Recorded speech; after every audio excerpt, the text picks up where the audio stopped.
जरा एक पल के लिए सोचिए दोस्तों, कोई आपसे पैसे ले, उन्हीं पैसों से अपनी छाती चौड़ी करे और जब आप वापस मांगे तो वो इसे रिश्तों की बात बता दे। यही कहानी है आज की। और नहीं, ये कोई मामूली खबर नहीं है। ये मामला भारत की इज्जत, उसके भरोसे और उसके पैसे से जुड़ा है। 14,717 करोड़ रुपए, इतनी बड़ी रकम भारत ने बांग्लादेश को दी थी। अब भारत ने साफ कह दिया है, अब इंतजार नहीं होगा। ये कोई रिमाइंडर नहीं है, ये सीधा मैसेज है, पैसा लौटाओ वरना अगला कदम कोर्ट में होगा। और अगर मामला वहां तक गया तो बात सिर्फ कागजों और फाइलों तक नहीं रुकेगी, कूटनीति बदलेगी, आर्थिक फैसले सख्त होंगे और रणनीतिक स्तर पर भी भारत पीछे नहीं हटेगा। अब कुछ लोग कह रहे हैं इससे रिश्ते बिगड़ जाएंगे। सवाल ये है, क्या रिश्ते एक तरफा होते हैं? क्या दोस्ती का मतलब हजारों करोड़ दबाकर बैठ जाना होता है? और सबसे अहम बात सुनिए, अगर आज भारत चुप रहा तो कल दुनिया यही सीखेगी कि भारत से पैसा लिया जा सकता है लेकिन समय पर लौटाना जरूरी नहीं।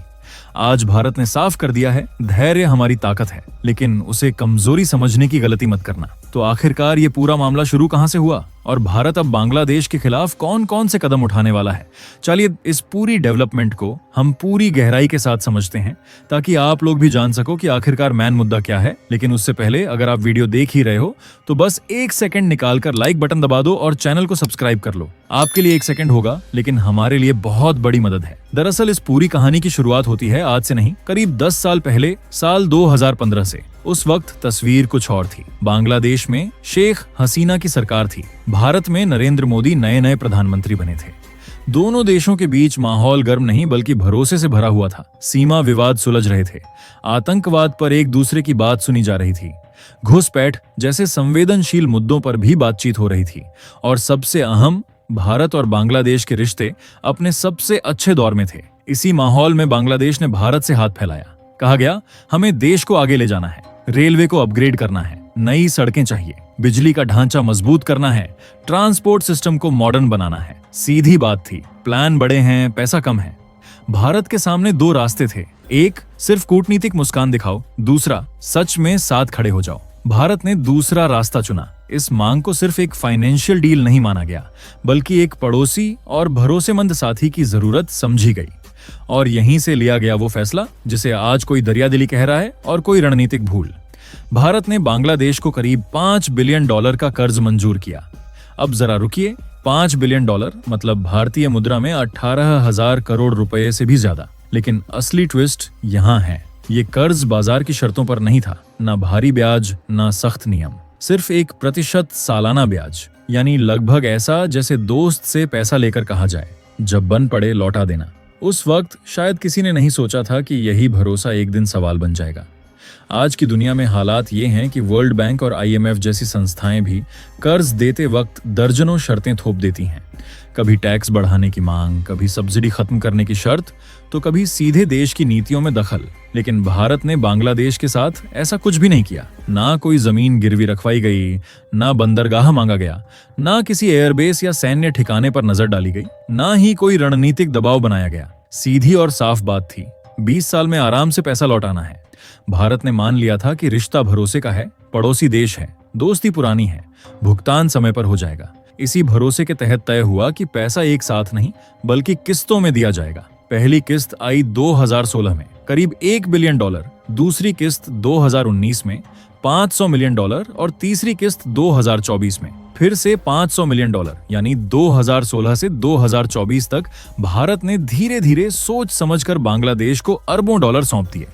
यहाँ तक सब कुछ सुनने में ठीक लगता है, लेकिन असली कहानी यहीं से शुरू होती है। जब तक शेख हसीना सत्ता में रहीं, तब भी कर्ज चुकाने को लेकर बांग्लादेश की तरफ से कोई खास गंभीरता नहीं दिखी। पूरे कई सालों में जो पैसा वापस आया वो था सिर्फ 376 मिलियन रुपए, यानी लगभग 348 करोड़ रुपए।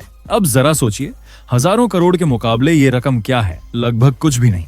इसके बाद बांग्लादेश में सत्ता बदली। भारत को उम्मीद थी कि नई सरकार पुराने समझौतों की इज्जत करेगी, लेकिन उम्मीद यहां भी गलत साबित हुई। भारत ने पहले बेहद शालीन तरीका अपनाया। आधिकारिक पत्र भेजे गए, फिर ईमेल्स, फिर रिमाइंडर। पिछले 6 महीनों से भारत लगातार याद दिला रहा है कि लोन की किस्त बकाया है, लेकिन या तो जवाब आया ही नहीं या फिर सिर्फ टाल मटोल। यूनुस सरकार की दलील है, देश की आर्थिक हालत खराब है, खजाना खाली है, बांग्लादेश संकट से गुजर रहा है। लेकिन यहीं पर कहानी अटक जाती है। अगर पैसे नहीं हैं तो हाल ही में तुर्की से करोड़ों के अत्याधुनिक ड्रोन कैसे खरीदे गए?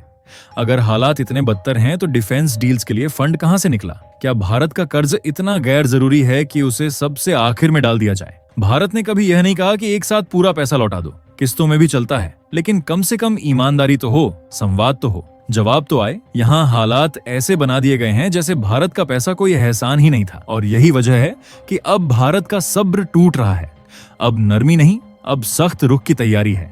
रिपोर्ट साफ इशारा कर रही हैं कि अगर बांग्लादेश ने जल्द ही भुगतान की प्रक्रिया शुरू नहीं की तो भारत सिर्फ याद दिलाने तक सीमित नहीं रहेगा।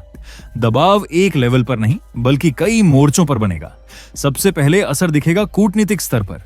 बांग्लादेश को उन अहम आर्थिक और रणनीतिक प्राथमिक सूचियों से बाहर किया जा सकता है जहां अब तक उसे भारत का विशेष समर्थन मिलता रहा है। इसके बाद अगला कदम होगा टेक्निकल और डेवलपमेंट सपोर्ट पर ब्रेक। भारत की मदद से बांग्लादेश में चल रहे इंफ्रास्ट्रक्चर प्रोजेक्ट्स, पावर सेक्टर की योजनाएं और डेवलपमेंट से जुड़े कई प्रोग्राम या तो धीमे पड़ सकते हैं या पूरी तरह रोके जा सकते हैं। आने वाले भारतीय बजट में बांग्लादेश के लिए तय की गई आर्थिक सहायता पर सीधी कैंची चल सकती है। और सबसे अहम बात, भविष्य में किसी भी तरह की नई फंडिंग या सॉफ्ट लोन की उम्मीद लगभग खत्म मानी जाए। सीधे शब्दों में कहें तो अब दोस्ती के नाम पर खुला चेक नहीं मिलने वाला। यहीं पर एक तुलना बार बार सामने आती है चीन की। चीन पैसा देता है लेकिन बदले में गारंटी लेता है, जमीन, बंदरगाह, एयरपोर्ट या फिर दशकों की लीज। पैसा नहीं लौटा तो कब्जा तय। श्रीलंका का हम्बनटोटा पोर्ट इसकी सबसे बड़ी मिसाल है। भारत ने ऐसा कभी नहीं किया। भारत ने बिना किसी जमानत, बिना किसी रणनीतिक शर्त, सिर्फ भरोसे पर पैसा दिया, और आज वही भरोसा भारत के लिए सवाल बन गया है। अब बड़ा सवाल यही है, क्या भारत को अब भी चुप रहना चाहिए? क्या सिर्फ इसलिए कि बांग्लादेश पड़ोसी है, भारत 14,717 करोड़ रुपए छोड़ दे? क्या टैक्स देने वाली जनता को यह कहना सही होगा कि उनका पैसा अब वापस नहीं आएगा? अगर एक आम आदमी बैंक का लोन नहीं चुकाता तो बैंक क्या करता है? पहले नोटिस, फिर कानूनी कार्रवाई और आखिर में संपत्ति जब्ती। तो फिर देशों के मामले में नियम अलग क्यों हो? ये मामला सिर्फ पैसों का नहीं है, ये मामला भारत की अंतर्राष्ट्रीय साख का है। अगर भारत आज सख्ती नहीं दिखाता तो कल कोई और देश भी यही करेगा, और धीरे धीरे भारत सिर्फ एक ऐसा देश बन जाएगा जो देता तो है लेकिन जिसकी शर्तों को कोई गंभीरता से नहीं लेता। बांग्लादेश को भी यह समझना होगा कि भारत कोई दुश्मन नहीं है। भारत वही देश है जिसने बिना शर्त मदद की, और उस मदद की कीमत सिर्फ एक चीज थी, जिम्मेदारी। ना भारी ब्याज, ना जुर्माने की धमकी, बस समय पर भुगतान। आज मुद्दा 14,717 करोड़ का दिखता है, लेकिन असल लड़ाई भरोसे, कूटनीति और राष्ट्रीय सम्मान की है। तो दोस्तों, यही है भारत और बांग्लादेश के बीच इस पूरे लोन विवाद की असली तस्वीर।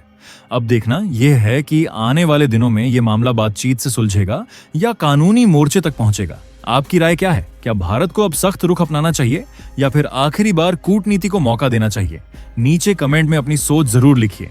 और दोस्तों, ये थी आज की बड़ी खबर जो काफी रिसर्च और मेहनत के बाद हमने आपके सामने रखी है।